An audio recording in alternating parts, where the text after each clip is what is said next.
Cartesian mind-body dualism and Heideggerian.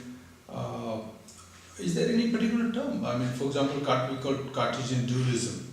So, is there any particular term or some expression for the Heideggerian worldview? For example, Cartesian worldview is a division.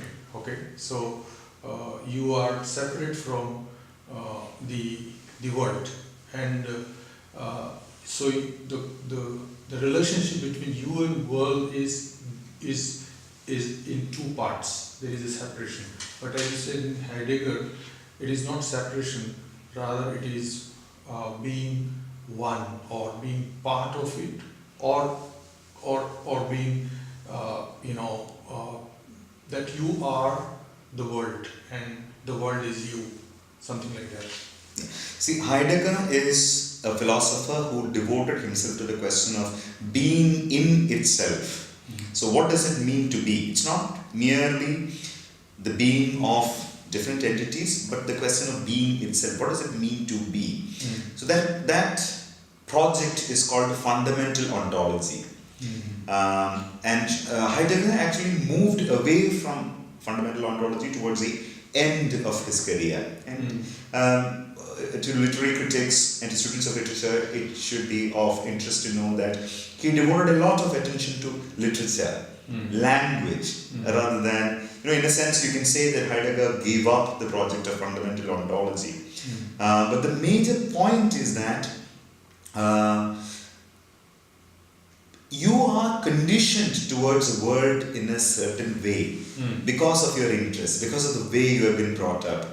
So we are already entangled within the world. The subject is not an autonomous entity. We will try to, later on in this conversation, we will try to link this position with the three demythologizers of modernity, that's Marx, Nietzsche and Freud. So we are conditioned by the world itself. So, and our trying to understand the world is not a neutral exercise, because we are already in the world, we have already invested ourselves in our projects in the world. We are within the family. Heidegger has many things to say about us. We have horizon. So what constitutes this horizon? This horizon is constituted by time. In fact, the title of his work in German is Sein und Zeit. You translate that into English as being and time. So we are all within the temporal horizon. Time constitutes a horizon within which we think. Death constitutes another horizon. We are all mortal beings. So it's a being towards death, as Heidegger would call it. It is also being with others. One of the interesting examples, one of the very vivid examples in Heidegger is that the relationship between two human beings is not that between two chairs. It is a very vibrant relationship. There's a give and take. The very fact that you are present in front of me constitutes the horizon of my thought and speech, the horizon of my being.